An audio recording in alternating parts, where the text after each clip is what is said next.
On today's Andy Ari on 3, presented by BetMGM, the popular saying in college football now, stolen from college basketball years ago, is get old and stay old. Everybody watched Indiana with a very mature team won the national championship. So lots of other programs trying to get a little bit older. One program that is not necessarily getting any older is Alabama, one that is still recruiting at a very high level out of high school. Talk to Kalen DeBoer this week at the Senior Bowl, and he explained why Alabama is still a little bit younger, despite getting dispatched by one of those old teams. Ari and I will talk about whether that is the right method for roster construction today. Can Kalen DeBoer get it back on track doing it this way? Plus, is college football settling into a situation kind of like the NFL did when they created the rookie salary scale? Have we seen our Sam Bradford contract in college football? Has that happened yet with a high school quarterback? Plus, a great question about tampering and who gets punished, because there is one high-profile coach who's been punished for tampering. It's not who you'd think if you don't already know who it is. And great quote from Auburn coach Alex Golesh, the new Auburn coach, about tampering and what happens next. We'll talk about it all on today's Andy Ari on 3, presented by BetMGM.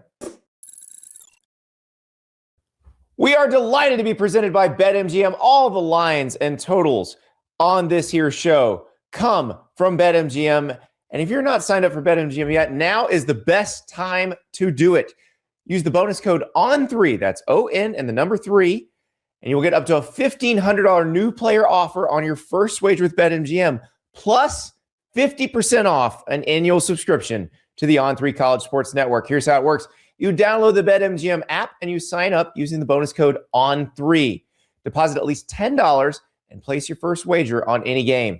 You receive up to $1,500 in bonus bets if your bet loses, and your code for 50% off an annual subscription to the On3 College Sports Network will be in your BetMGM inbox once your first bet is placed. Just make sure you use the bonus code ON3 when you sign up. Plus, if you've already subscribed, got a lot for you this week. Got the Any Sport Odds Boost token on Thursday, January 29th. So use the token, add a wager made up of a bet wager that you've made with the token, and you can get extra winnings in the form of bonus dollars. Also, got a golf odds boost token that runs Friday and Saturday, and an Australian Open odds boost token that runs through the weekend. So you've got lots to watch. College basketball, you've got tennis, you've got golf, you've got the NBA, you name it. Download the BetMGM app. If you haven't already signed up, use the code ON3 when you sign up. Make this season one for the history books. Make it legendary with BetMGM. See BetMGM.com for terms. 21 plus only. U.S. promotional offers are not available in New York, Nevada, Ontario, or Puerto Rico. Gambling problem? Call 1-800-GAMBLER in the U.S. Call 877-8-HOPE-NY or text HOPE-NY 467-369 in New York. Call 1-800-NEXT-STEP in Arizona. Call 1-800-327-5050 in Massachusetts. Call 1-800-BETS-OFF in Iowa or 1-800-981-0023 in Puerto Rico. First bet offer for new customers only, subject to eligibility requirements. Rewards are non-withdrawable bonus bets that expire in 7 days in partnership with Kansas Crossing Casino and Hotel. Don't forget, if you haven't signed up for BetMGM yet, use the bonus code CFB and get your $1,500 first bet offer today. Welcome to Andy and Ari on 3, presented by BetMGM. I am home in Mobile, but did some good talking, Ari, in Mobile. Talked to Kalen DeBoer from Alabama. Talked to Alex Golesh from Auburn. Bumped into Alabama defensive coordinator Kane Womack there. And it's been an interesting past 24 hours or so as I've been noodling on where the Iron Bowl sits right now, where Alabama and Auburn sit after hearing updates from their coaches. And I want to talk about Alabama today because there was something Kalen DeBoer said, Ari, that absolutely fascinated me because, you know, he was talking about the portal additions they've made. He was talking about some of the younger guys they have who were blue chip recruits who are now coming into bigger roles on the team. And we remember what happened in the Rose Bowl to Alabama. And one of the popular narratives coming out of the Rose Bowl was, hey, Indiana was so much older than Alabama. And perhaps that was a reason why Indiana handled Alabama so easily.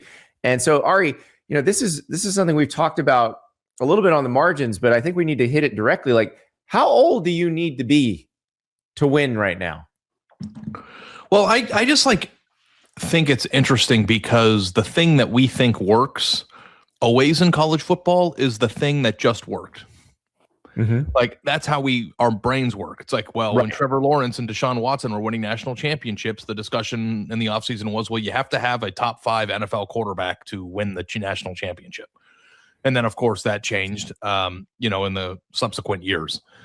Now, Indiana, as we all are circling our tails, trying to figure out an explanation for how a team that has been an afterthought for 100 years just won the national championship, there are multiple theories about it. And obviously, the prevailing one is you have to be old.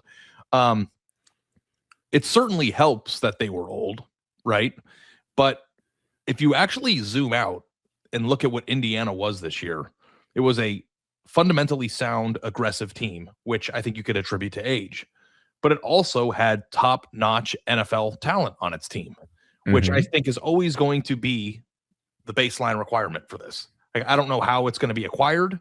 I don't know how old they have to be. I don't know if high school recruiting is going to become less important to the portal, all those things. But what I do know is that once you take the field, you have to have NFL players all over the place to win the national championship. Now, maybe not to the same extent that you did in 2015, but you still certainly have to have them. And Indiana, through the portal, has the number 1 overall pick in the draft coming up, and a few other players who are going to be day 1, day 2 picks.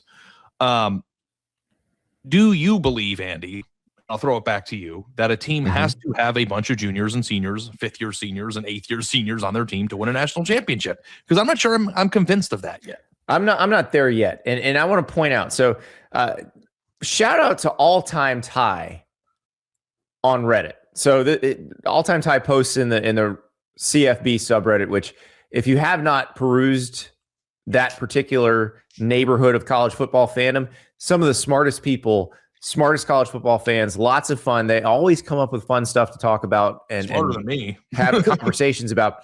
So All Time Tide did a study on the teams in the playoff and came up with a way to measure how old they were. And basically, this was not a look at the entire roster. This was only a look at the people who play significant minutes, essentially. So people who had played in 5 or more games, and how many seasons of college football they had played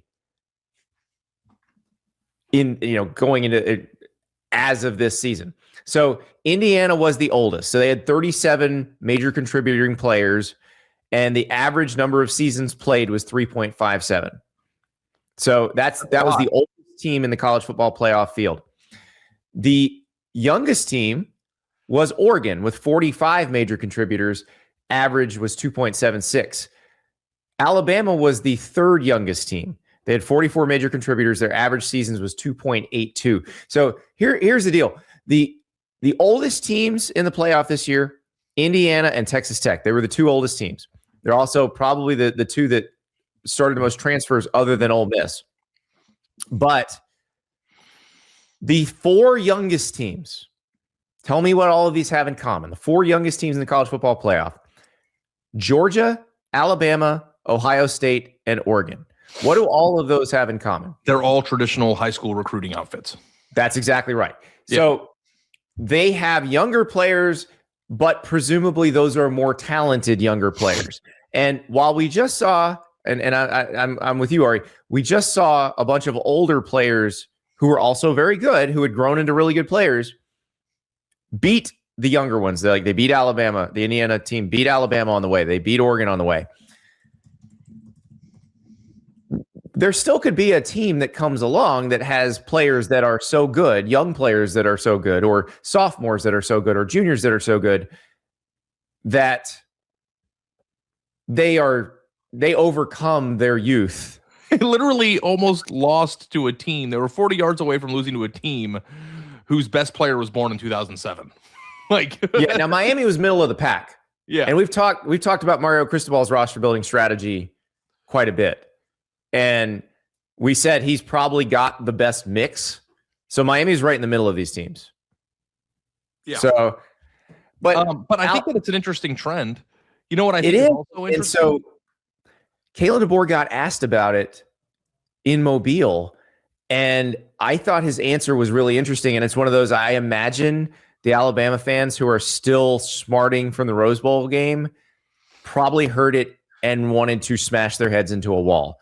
Here's Kalen DeBoer. Kalen, it seemed like a lot of the portal pieces y'all brought in, not only are they pieces for now, but they have years of eligibility after, too. How important was that aspect of it, especially with the offensive and defensive line? Yeah, I mean, a lot's been made about an older team. And, you know, I didn't do the study. The study was sent to me, but it showed how young we were as a football team, probably led to some of the inconsistencies we had at times, especially at the end of the year when you're facing the most mature teams and the best teams in the country. But it is what it is. You know, you always would love to get some upperclassmen whenever that shows up. But some position groups work in that way, some don't, depending on what you already have in your program. And so we just wanted to take the best players, the ones that fit, the ones that were hungry, the ones that really wanted to be here and be a part of it. And I think we did that. So again, probably younger again, but you know, that's something we got to use as an edge and try to you know, make kind of our thing. You know, that you know, let's continue to grow up faster. You know, let's have the Latsier Brookses and the Dijon Lees and the Michael Carrolls and, you know, London Simmons and the guys that were true freshmen last year, you know, take that next step along with a lot of our guys who are upperclassmen in our program. You know, I've got a lot of thoughts about this. This might be the whole show. I know we have to do a mailbag today. I knew you would, because as soon as all those words came out of his mouth, my first thought was, I got to send this to Ari. Yeah. Well, there are multiple ways to react to this. First of all is, how do you get old? Right? Like, portal. I know. So you're saying that, because like, I think that there's multiple ways to get old. There's one, go buy a bunch of players who have played 4 years and have proven, and I think that obviously works. But also, if you're Alabama and you're taking a bunch of young, talented players, the hope is that you can retain those players so that one day they will get old with you. But they may never get old. Like Caden Proctor, he had what most players want to have, the 3 years and out. Like I'm 3 years and I'm off the NFL. Yeah, but I would still think that juniors are old, right? Old enough. It is. Caden Proctor was a third-year starter, so yes, absolutely. You know, I think that Caden Proctor is a perfect example of what I think is the exact thing that you want, which is somebody who plays 3 years and stays in your program for all three and is really good in his final year.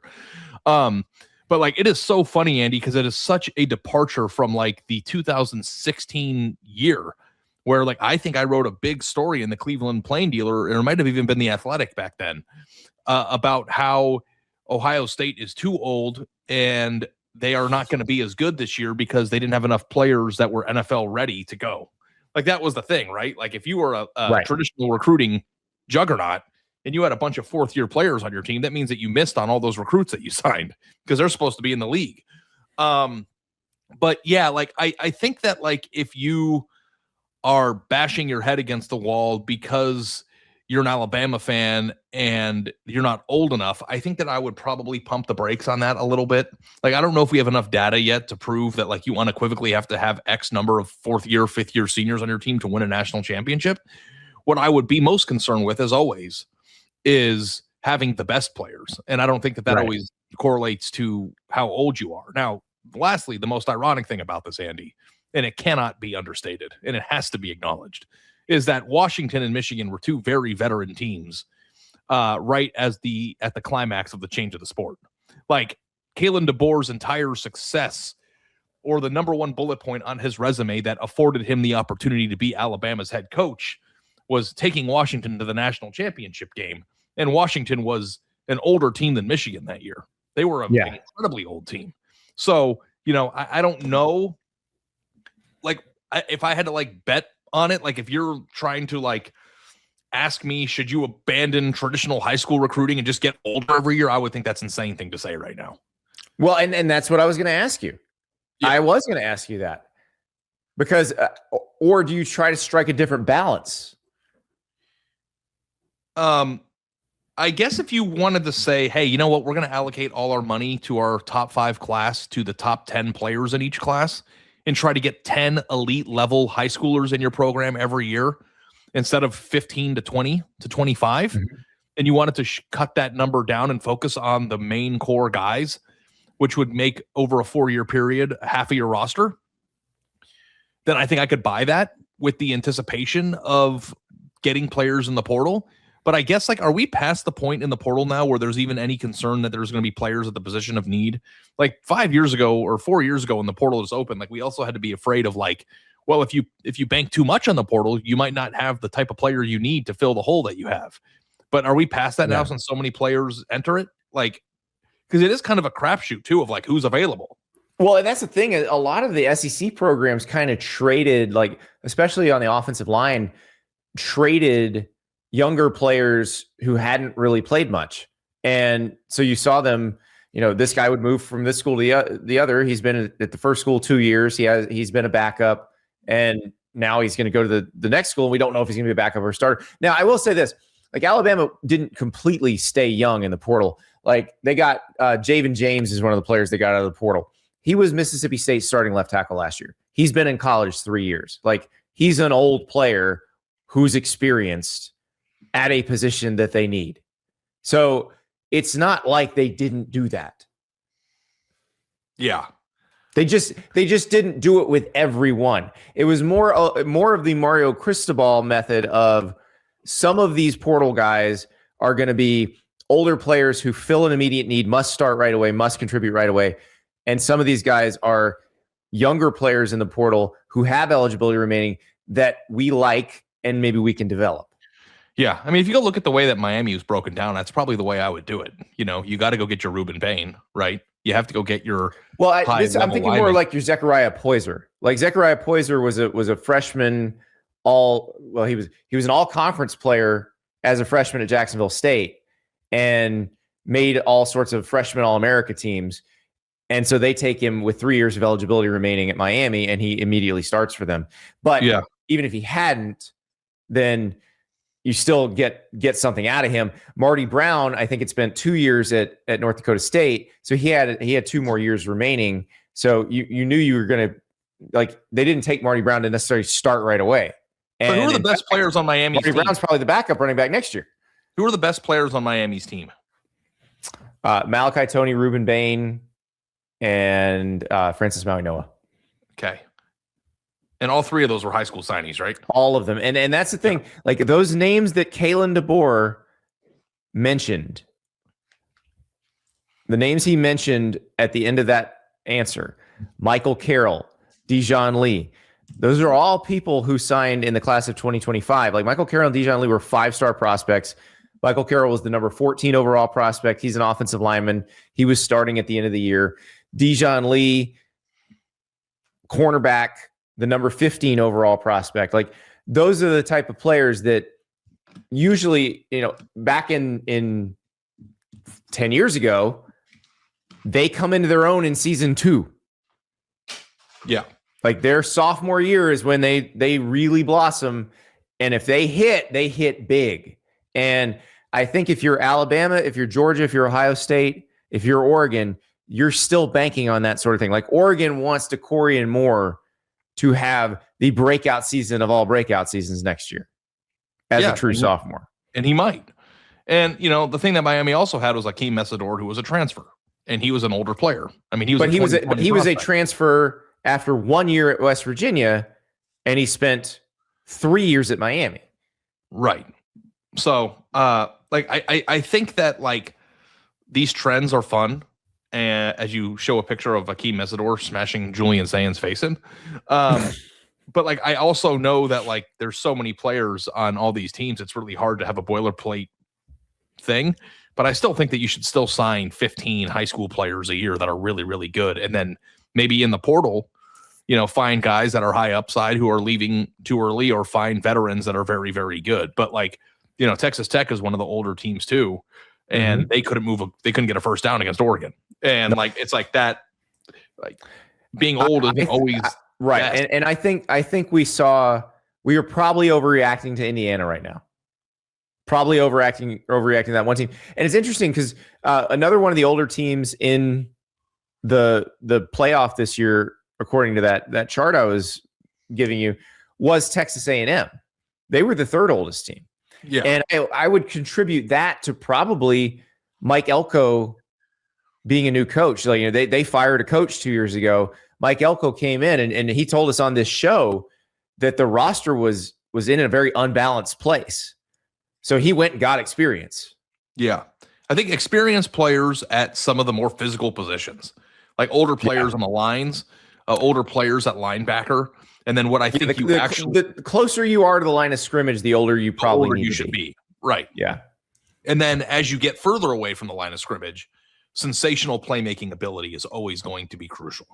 Always. And like the thing is like we spent a ton of time talking about baby Jesus, and rightfully so, right? Like Malachi Toney is an absolute demon out there. We did not spend enough time collectively as a college football community discussing how freaking good Indiana's receivers are. Like, yes. Well, right. And the other thing about that is, who was the most important person who came on in the middle of this season, from middle of the season on for Indiana? Charlie Becker. Yeah. A recruit out of high school. And I think a 2-star.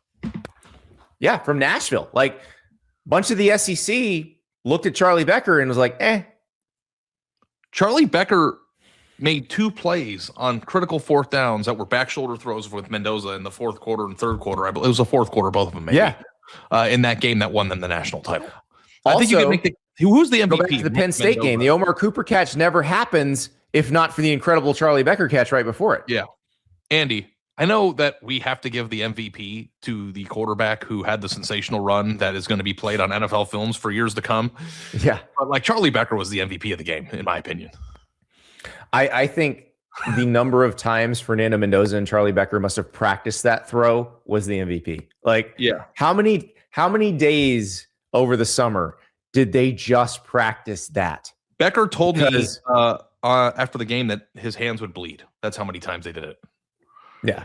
That's the MVP right there. Like, the work ethic that allows those two people to practice that throw, that particular route over and over and over again, so that when it matters the most, it's going to work. It's amazing that something so hard to do could look so deliberate while also looking so accidental.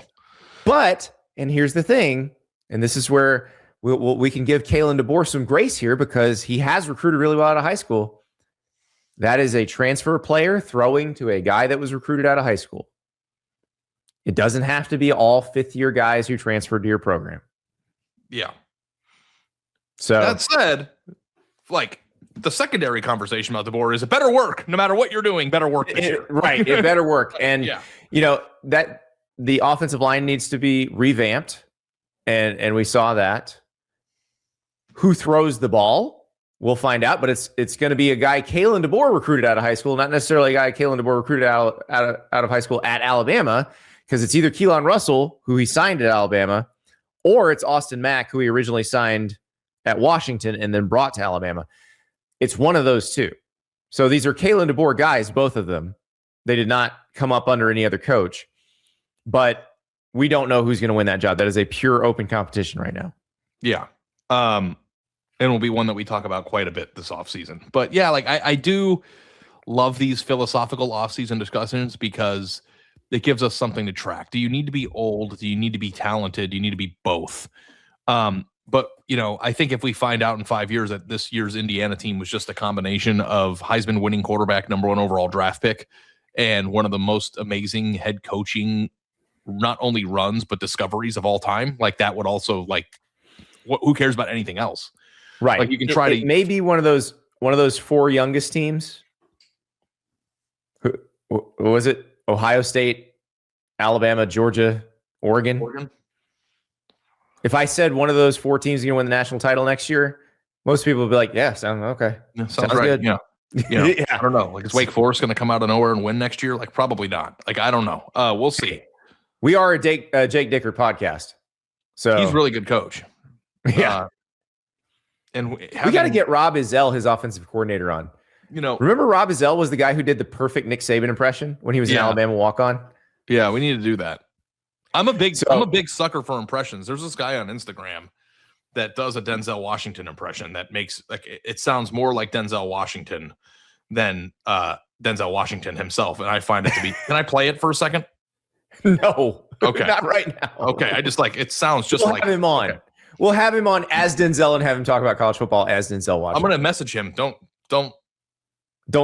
tempt you with a good time. Don't threaten you with a good time. I am a sucker for good impressions. Do you think our numbers would pop if we had guy who sounds exactly like Denzel Washington talking college football, and we just ran photos of Denzel Washington over it? Because I'm sure he doesn't look like Denzel Washington. Yeah, I don't understand why he won't let me play it right now, but it would. And well, send it to producer River. He can insert it into the show, so it's not you holding your phone up to the microphone River, like an amateur. Maybe we'll pay it off at the end. I don't know. You'll have to stick around till the end to find out. But one of the most successful clips that we ever had on Until Saturday after you bailed on me at the Athletic was hey, we're all friends here.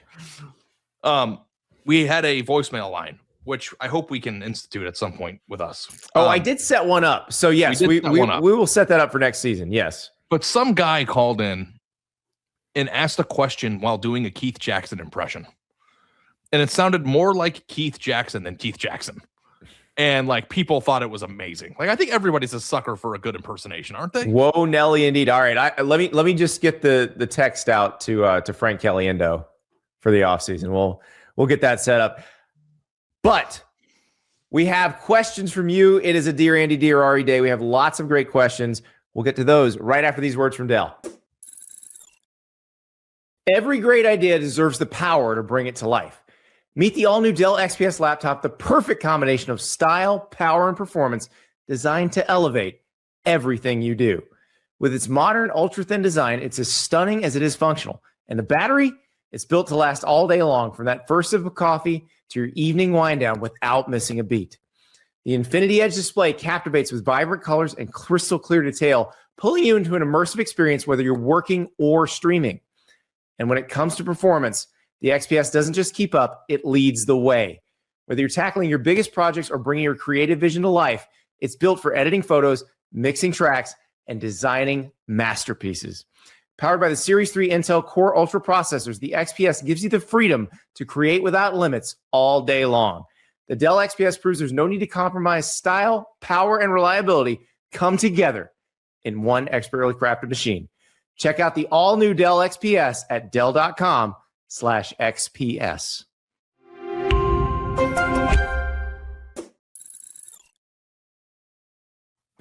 All right.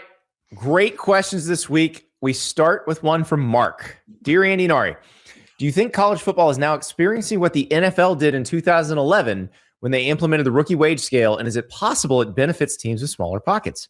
In 2010, Sam Bradford signed a 6-year, $78 million contract. But in 2011, Cam Newton signed a 4-year, $22 million contract. Now, the college team seemingly leaning more into the proven guys, doesn't it mean the 5-star players might be making a more quote-unquote rookie wage scale type contract? And with that, smaller schools might be able to acquire top talent easier, albeit riskier. If blue blood programs are spending big on proven rentals, they might not want to spend as much on the 5-star QBs to be a backup, and therefore the lesser schools might get them. The freshman players would be able to start right away and then leave to bigger and better programs if they perform. Thanks, and I've learned and cared more about college football the last 2 years than ever because of you guys. Thank you so much, Mark. That is awesome to hear. That's a really nice thing to say. Thank you, Mark. So this is a great question. It actually dovetails perfectly with what we were just talking about with Alabama. And what we were talking about, and you mentioned it, Ari, maybe the balance for even a blue blood recruiting program like Alabama, maybe only 10 really big freshmen. And it doesn't necessarily have to be a quarterback every year. Alabama right now has a 5-star quarterback in Keelan Russell who is competing for the job. But if you decided like Miami, you're going to be a quarterback rental program, you don't need a 5-star quarterback. Miami, Miami's biggest signee this year? It's Jackson Cantwell. He's an offensive lineman. So I think maybe the quarterback thing's really interesting. So I was talking to somebody about Jared Curtis the other day. So Jared Curtis, for those who don't remember, was the number one quarterback in the class of 2026. He's going to Vanderbilt. He was originally committed to Georgia. He flipped to Vanderbilt toward the end. I don't know his exact NIL dollar figures, but from what I was told, he was essentially going to get a backup salary at Georgia as a freshman that would blossom into a starter salary when he became the starter. Part of the reason you flip to Vandy is because the job's open, but also they can pay you like the starter because they don't have a current starter. So that is Vandy, which never would have been able to flip a quarterback from Georgia before, able to do that now because of this system. No, that's a good point. That's not what the question is, I don't think. I think the question is, should Georgia no longer be interested in Jared Curtis at all out of high school?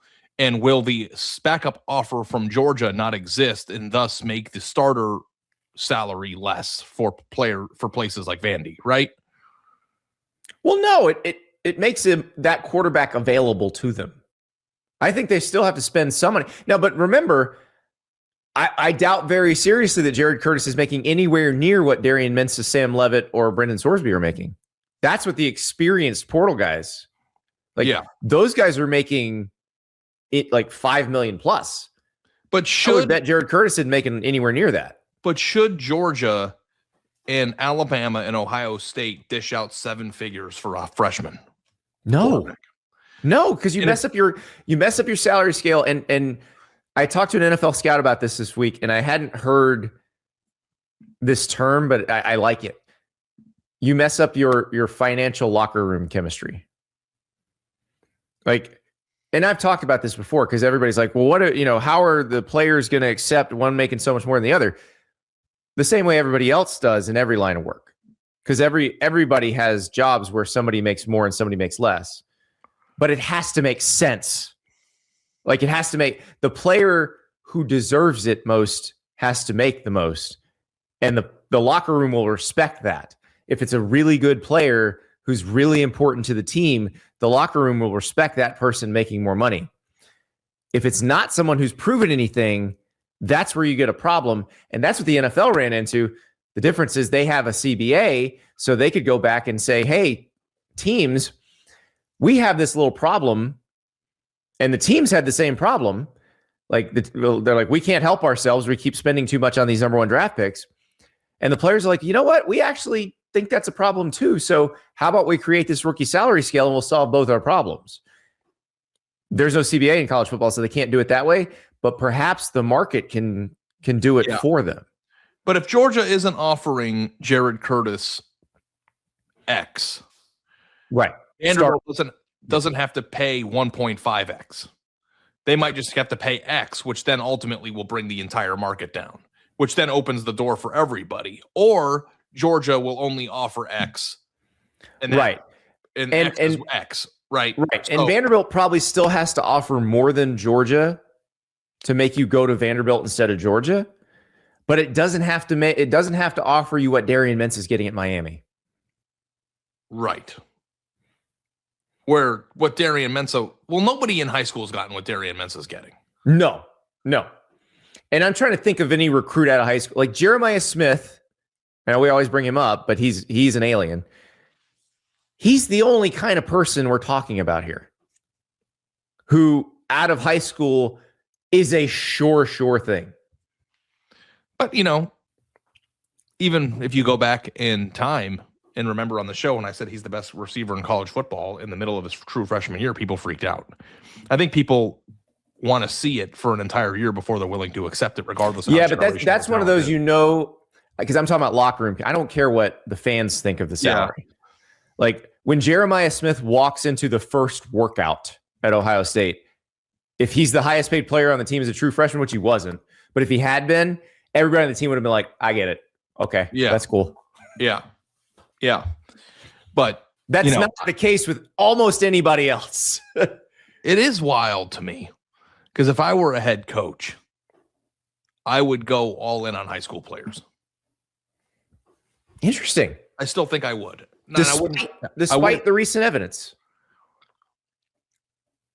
I mean, I guess the hardest part about it is that even if you get them, there's no guarantee you get to keep them. Like, that's the problem right there. And Yeah. that's my issue with quarterbacks. That's why I have now come to the conclusion that if I were running a program, I'd never sign a 5-star, high 4-star quarterback out of high school.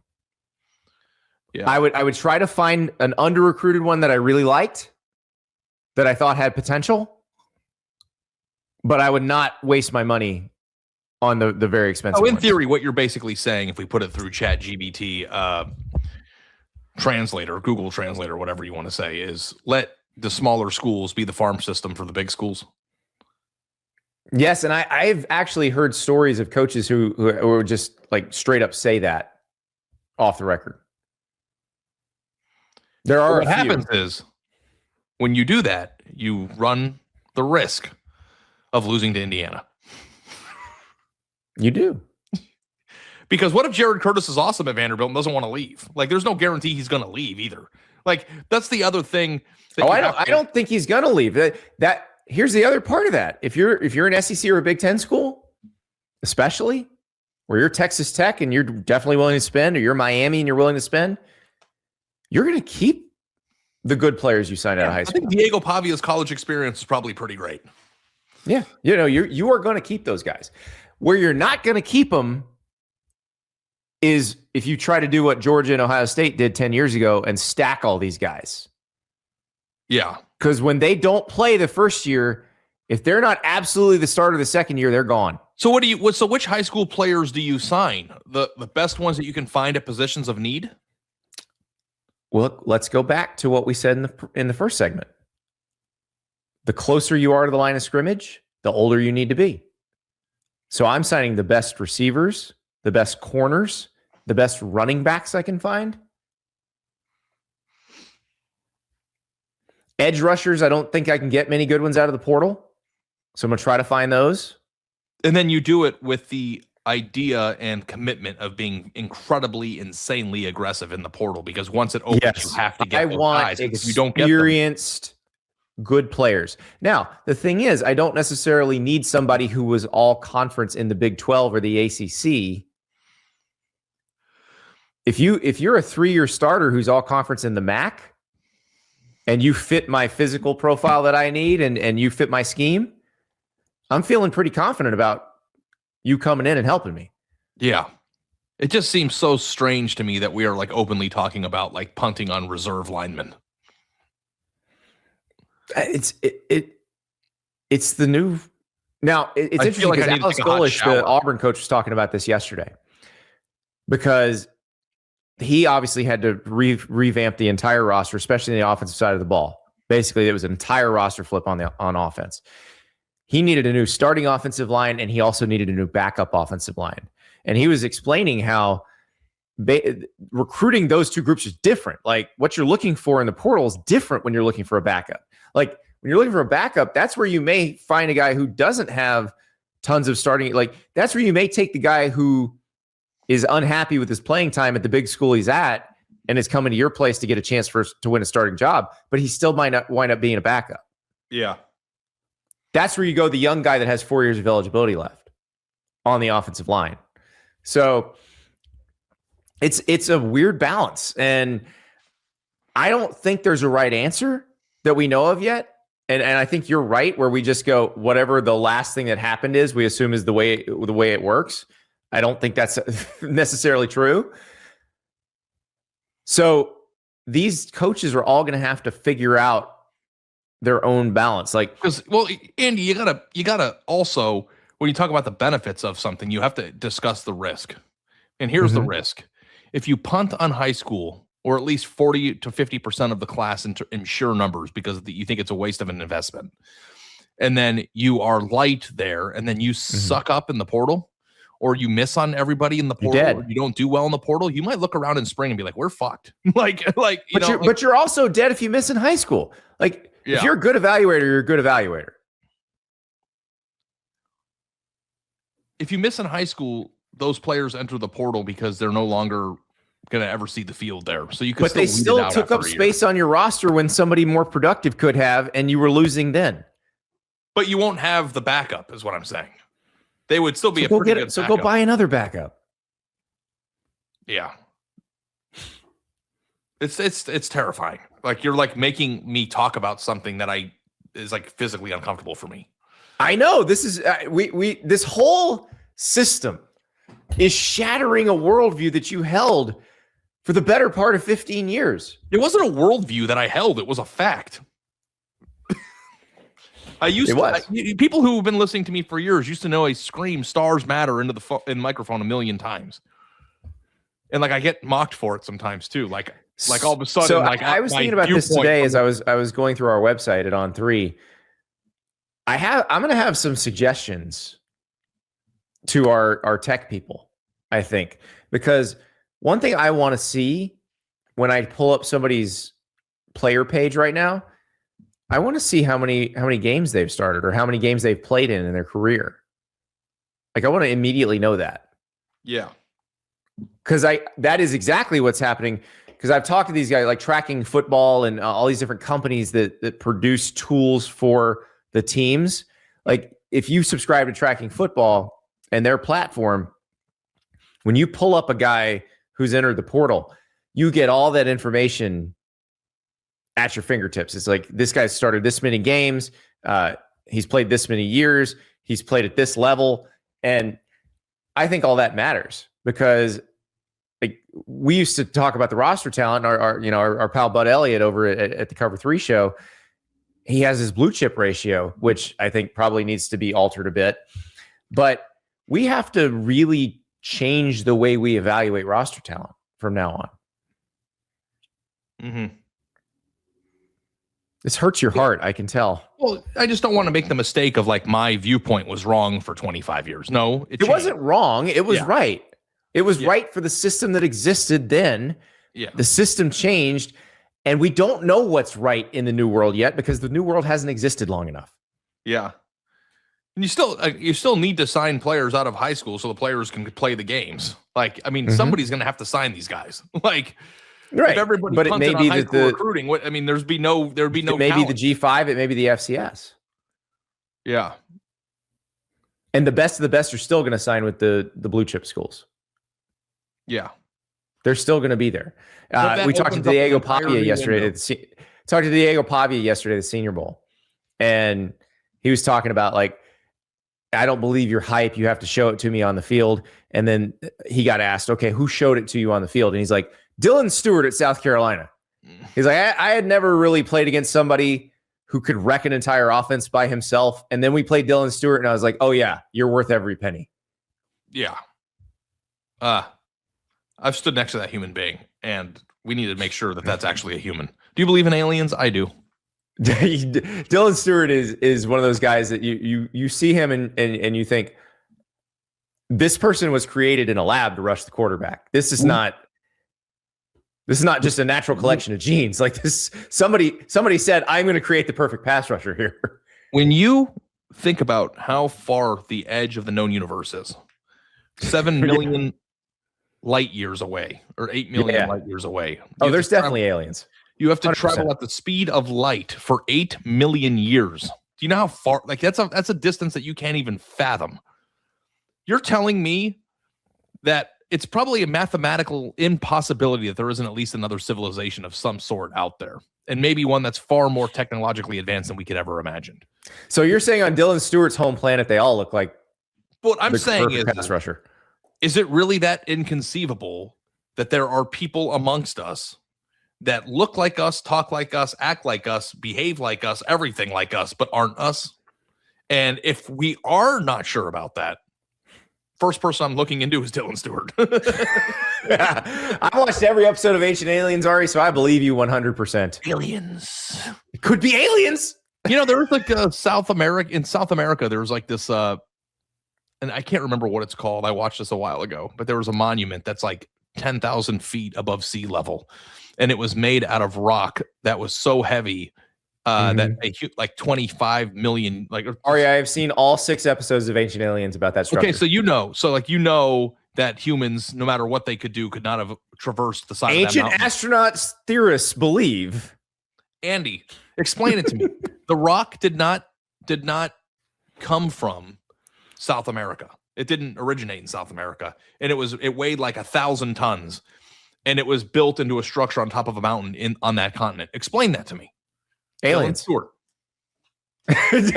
Just an entire species of people who look like Dylan Stewart, just like picking it up on their own, just walking it over. Yeah. You want to tell me how the pyramids were made? Sense. You want to know how the pyramids were made? Dylan Stewart. Dylan Stewart is actually 7 million years old. or whoever he is. Get South Carolina getting old and staying old. All right. Our next question comes from old. Let me tell you about Egypt. All right, go ahead. Exactly. Our next question comes from Iowa Marketing on Twitter. And I had not thought about this, but this is maybe the funniest part of all of this stuff with Dabo Swinney and Pete Golding and everybody else. How is it that Kirk Ferentz is the only coach in the NIL era that has been suspended for tampering? And I had completely forgotten about this, but Kirk Ferentz did miss a game against Illinois State a few years ago because he contacted Cade McNamara. Remember the quarterback who transferred from Michigan to Iowa, who then later transferred to East Tennessee State? Yeah. He had contacted him at a time he wasn't supposed to contact him. And he got suspended. They self-imposed a 1-game suspension. Which was probably a mistake on his part. Right. More than anything. Not even malicious behavior. He just like, yeah, I was like, hey, we messed up. Kirk's going to sit this game. It's cool. How is that possible? Of all the people, Kirk Ferentz is the only one. It's not the only one, by the way. Like, there have been a couple more. There was like 2 Arkansas State staffers. There's a couple, but yeah. I got to tell you, if you did like a ranking of most unlikely people to get exposed for tampering, like, actually, when you think about just Kirk Ferentz and like where he's been the last 5 years, that guy's seen some shit the last 5 years. But the thing is, like, Kirk Ferentz is the one guy in college football who, like, everybody tampers, and I'm willing to believe that whenever he called Cade McNamara or texted him when he wasn't supposed to was a mistake. But I could just see him be like, yeah, I did it. I'll just take my lumps. Unbelievable. So obviously that's the hot topic. Our pal John Canzano out in Portland wrote a story just yesterday that Fresno State apparently is also accusing Ole Miss of tampering. So you've got that going on. You've got the Dabo Swinney, Pete Golding stuff. You've got Ole Miss obviously saying, hey, wait a second. If you're going to look at us, you're going to look at our old coach at LSU. And so you have all that. So I mentioned I talked to Alex Golesh, the Auburn coach, yesterday. Our friend Seth Emerson from The Athletic asked him a question about tampering. And I thought Alex Golesh's answer was very interesting. So here's Alex Golesh on tampering. NCAA things, tampering. I know that South Florida, you were on the other end of it, I'm sure. Big programs trying to pluck your players. Is there anything that needs to be done, that can be done to stop it, or how much of an issue do you think it is? Man, it's a loaded question with a lot of tentacles off of it. So at South Florida, I would tell you not as crazy as you would think. You had relationships with guys and you were running a program based on authentic things. I think it's all relative, like we used to talk about at the group of 5 level, like, man, people are going to come get our kids. Well, look at who's in front of the podium right now complaining about it. The level's irrelevant. It truly is all relative to where you are. It's been going on for a really long time. This portal era, I think, amplified it in every imaginable way. There eventually needs to be guardrails on this thing. I think we all want guardrails. I think we all want to know the rules in which you can operate in. The truth is, right now there aren't any. So you operate ethically as with what you feel like is right. Is it right to call a kid that's on somebody else's roster to go get him? It's not. I think in a lot of ways what goes around comes around. in the fall. You got to go line up and play. And I'm a strong believer in the football gods will find you at some point, and generally they'll find you at the end of a game, or they'll find you on 4th and 1. And I think you got to do things the right way, and the right way is doing right by the young people and doing right by your program. But the pressure to win is great, and people feel it in different ways, and so I'm not here to judge anybody else's decisions on how they operate, but you would love to have some guardrails within the system. And I think maybe as I establish myself in this conference, I'll have more vocal opinions. Right now, I'm just the new guy on the block trying to build a program here at Auburn and do it the right way. The football gods will find you on 4th and 1, Ari. That's terrifying. Does that mean the person that you tampered for will fumble it in the biggest moment or miss a tackle? I don't know if that's necessarily true. I don't think one applies to the other, but if you want to believe that, I'm okay with that. I like the conviction with which he says it. The thing that is kind of interesting to me, Andy, is the teams and the programs and the coaches and the staffers that tamper are bad people or scumbags. But the kid that goes isn't, right? He's just doing what's best for himself. So, like, who's the? You're saying our view of him, our view of. I mean, I don't necessarily view the coach as tampering as scumbags either. No, I know, but I'm just saying that's the viewpoint. Yeah. Like, you think that if they're breaking the rules, I think in general in society, if you break rules or you do things that are quote unquote wrong, that people view you as a scumbag. Not that they are. I'm not saying that anybody who wants a good player to come play for them is a bad person. But like, it's just who's getting punished in the karma? Is it the player or the program? Because both would be punished. I don't think the player is doing anything wrong. Right. But yes, in that situation, the player and the program get punished if the football gods are striking them down.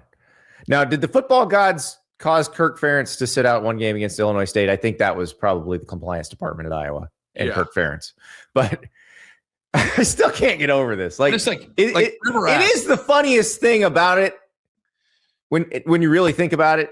Like, all of the Sturm and Drang over this, and it happens in all of these places.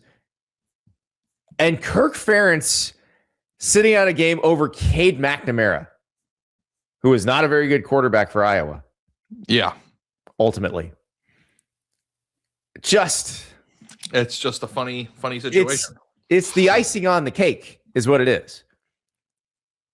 And like we said earlier, we'll see about this. And thanks to Ben Garrett at OM Spirit for writing a column about the conversation Ari and I had the other day with Dabo Sweeney accusing Pete Golding. And, because like the Ole Miss fans, I get it. They're understandably confused about this.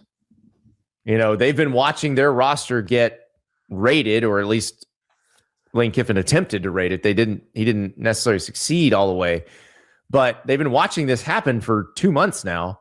And they're like, okay, but what would you like us to do? Yeah. It is like kind of like an unwinnable situation. Like, there's like, I don't know. It's just another tentacle of college football that's broken and can't be fixed. It can be fixed. It can be fixed with the same solution that everybody's pushing against, despite the fact that it would be better for everyone. Yeah. The schools just don't want to do it. It can be fixed. And I think about this sometimes. Dan Wetzel, our friend who works at ESPN, he's talked about this a bunch. You could just not fix it. You just let it be. Just let it be this completely open thing. Don't have rules. Dan Wetzel also wants there to be steroids in baseball. I get it. Like an all steroid. Our friends at Pardon My Take have advocated that, by the way. I think they advocated it to Rob Manfred, the Major League Baseball commissioner, where they were like, all steroid league or steroid month. Wherever everybody can go on steroids for a month and just jack dingers. Yeah, if you want to make it in Major League Baseball, you have to sacrifice your body. How bad do you want it? Look, if there were no rules, it was just complete anarchy. Would it be that much different than it is now? No. Would it be bad? Would it be bad? I don't know. That's a. I mean, would anything morally wrong? Because because the people who would have the hardest time with the Wild Wild West are the people who are getting paid millions of dollars. Right. Because I've never had a moral problem with paying someone for being good at a sport. There's nothing morally wrong with that. The NCAA and the schools tried for years to convince us that that was morally wrong. But most people aren't that stupid. So Here's where it would be a problem. I don't know if I could probably handle pure anarchy. You are conflating two different things. Okay. One is I don't think it's bad for the people involved. Like I don't think anybody's a criminal involved in this. Right. So from that standpoint, like not punishing people for not doing terrible things or not, it's no big deal. Right. You have to protect the fan experience the best that you can. And I think that the fan experience would be incredibly worse. If we had pure anarchy. Yes. No real rules. We have to at least have guys changing teams like mid-season. Yeah. Like, I mean, and I guess like academic rules would stop that from happening, right? Because you can't just like leave. I mean, does anybody actually follow? Do we know if anybody follows those anymore? I don't know. I don't know. People bend rules academically all the time to get into school and stuff. So like, I have no idea. But what I do think is that like the problem we don't know how to fix this can't be who cares. Like I just think that we always have to like do our best to at least attempt for there to be some sort of order in this whole thing. Because I think from a fan perspective, the reason why the NFL is so wildly popular isn't just because it's football and it's the highest level of football. It's also because everybody is subject to the same rules and it promotes a competitive environment. Like I don't know. We're already living in that world, so how much worse can it be is a good point. But I don't know if a lot of fans are enjoying this. But by comparison, how much better could an orderly world created by a CBA be? That's ultimately the only solution here to me. Probably, because they're not going to get a federal law. As bad as they want one. They may get one, but it wouldn't be nearly as far-reaching as they want and probably wouldn't allow them to do the things that they really want to do to take control and have rules that you can really use. Nobody wants college football to be the purge. Like, I don't think that's a healthy. I mean, college football is the purge right now. Yeah. But we have to act like it's not, and that's fun. I don't have to act like it's not. It's all window dressing. You can act like it's not. I had an entire show about rules. Every show in the offseason is about rules if we just answer the mail. Yeah, honestly, we had a show about rules 2 days ago and yesterday. And now we're doing it again today. And today. Yeah. Welcome to the offseason in college football. Let's talk rules, baby. All right, one more question. From Steve in San Antonio. Guys, I had a question about recruit star rankings, which is very timely because we just had our final set of class of 2026 5-stars released this week. Last week, I recall you guys were reviewing some of the yearly lists of the top 10 QBs in each class. You guys were saying it had pretty much turned into a crapshoot similar to the NFL draft because a lot of these guys are not coming close to panning out. My question lies in how stars are assigned to QBs specifically and whether or not level of play is a factor in star ratings. A generic example would be here in Texas where the classifications are 1A to 6A. Let's say Billy Joe plays for Podunk High out in the sticks in a 2A or 3A classification. Billy is slinging it all over the yard and killing a weak opposition week after week and putting up crazy numbers. The recruiting services make him a 4 or 5-star and everybody wants the kid. He has all of the measurables. However, would it not be reasonable to assume that if he was playing with the big boys in 6A in Dallas, Houston, and Austin, he would not look nearly as good? So when he finally goes to campus, he does not play well, and transfers every year with no real success. So when you review the list of QBs for the past years, where does level of play factor in, if at all? It's a very good question from Steve.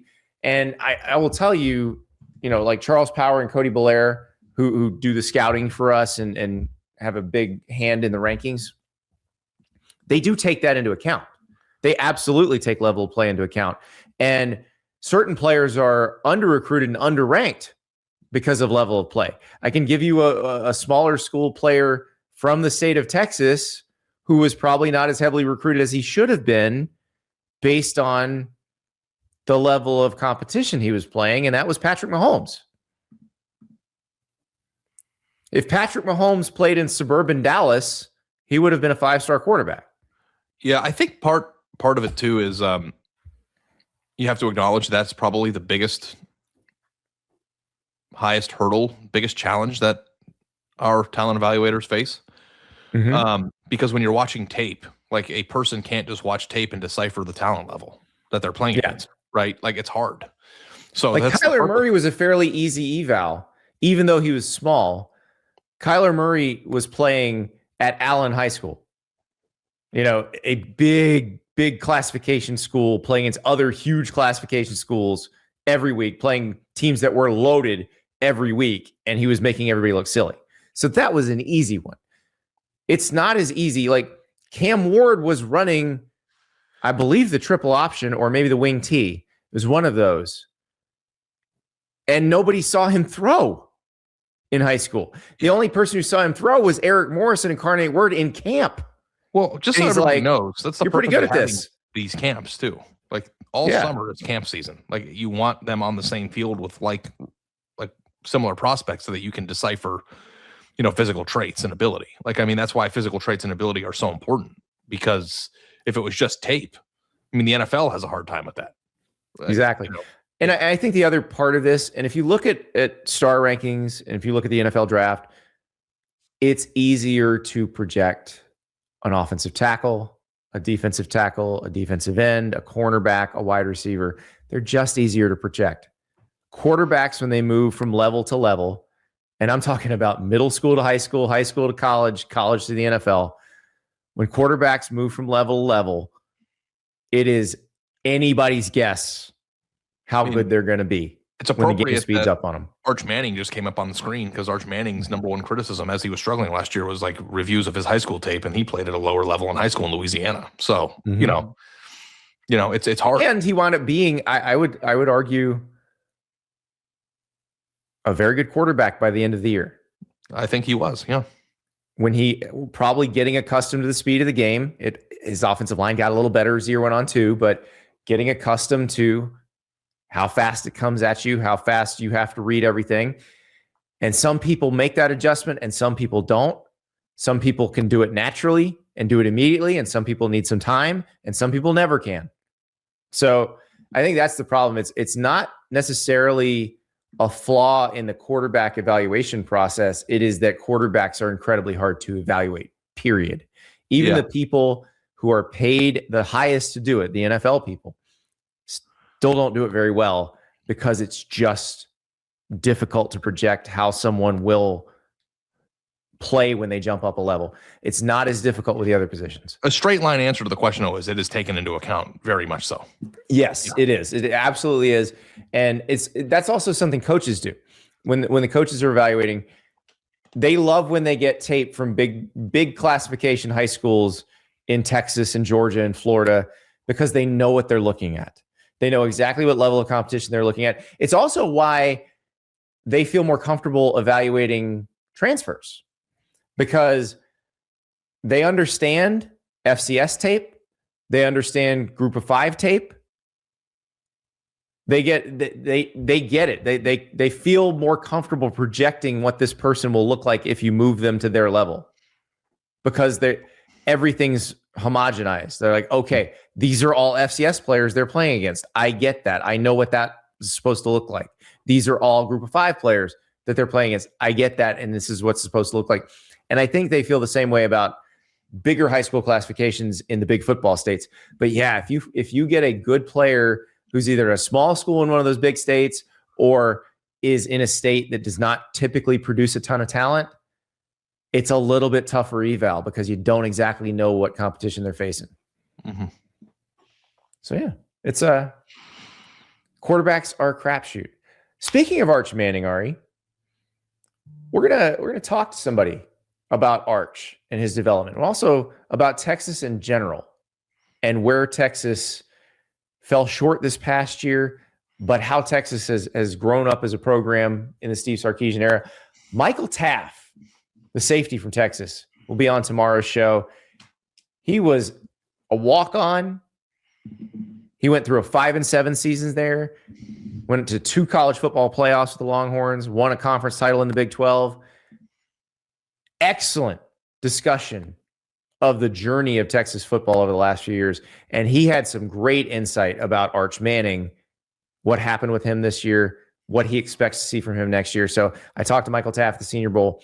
We'll catch up with him on tomorrow's show. And also, Jeff Goodman, our friend from Field of 68, will help us break down a very big weekend in college basketball. Kentucky going to play Coach Cal at Arkansas. Going to be a big one. We'll talk about it all on Friday's show. Oh, and by the way, here's the guy. Should we get this guy on the show? This is Ari's Denzel Washington impersonator. Close your eyes. Should we get this guy on the show?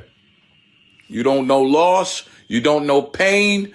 You don't know none of that. I can guarantee it. I've seen it. I've experienced it with my own eyes. You understand me? It's etched in here. It's embedded on the inside of my mind. I'll tell you a story. I went to school with a little girl named Mary. And Mary had a little lamb. Fleece was white as snow, shimmering. And everywhere that Mary went, you can guarantee that little lamb was that little lamb was sure to go.